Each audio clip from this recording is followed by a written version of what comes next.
Homemade chicken stock. Sure, you can buy chicken stock in a box at the store, but it's not the same as the homemade kind. I'm Charlotte Narvity. Welcome to Travels Around My Kitchen. Today it's all about homemade chicken stock. Easy to do.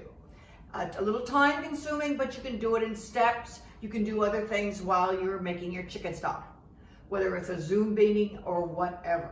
So you need chicken. I'm using two whole chickens here, a box or a thing of, oh, this is all fresh, of chicken parts. Let me get those in there. All I'm going to do, they've been washed, by the way.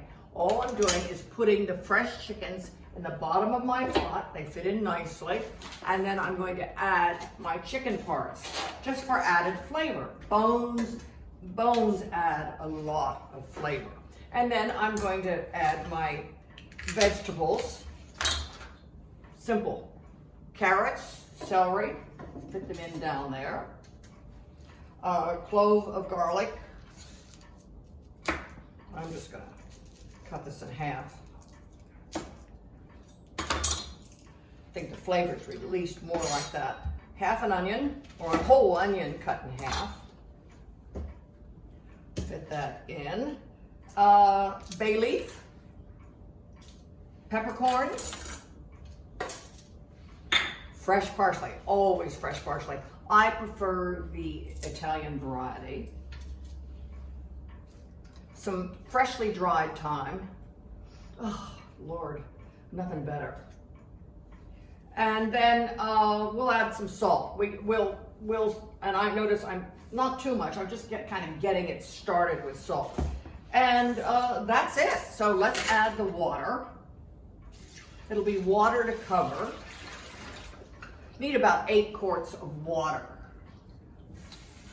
Here I've got some already poured here, fresh water from the tap. But it does have to cover the pot, cover the meat and the vegetables in the pot. No question about that. And once it's all in there,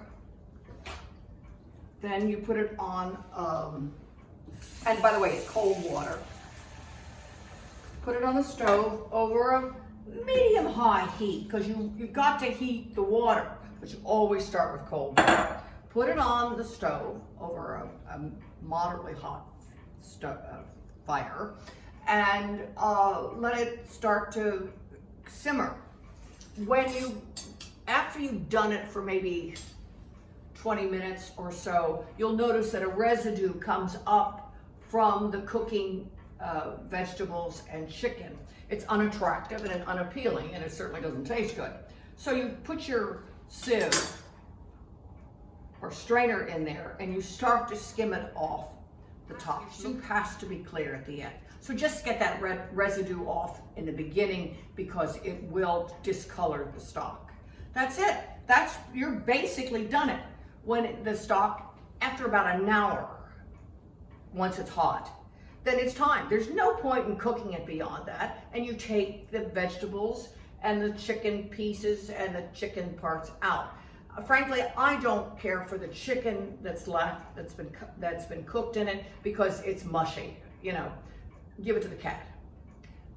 So you take it out, you let it all clear, then you strain it through a sieve, and then you're ready to go. You can further reduce it, get it a richer stock if you put it back on the stove and let it continue to cook once it's all been strained. You can cook it another 30 minutes, and then it's time to divide it, let it cool. It can cool overnight, and then you put it in not certainly more than portion size.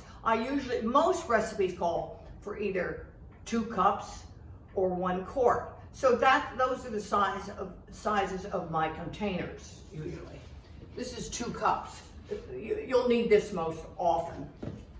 And this is a quart one. Then I just label it and put it in my freezer until ready to use. You can also put your stock in an ice cube tray, if you can remember ice cube trays, and then take out 1 or 2 if you just want to flavor a small amount.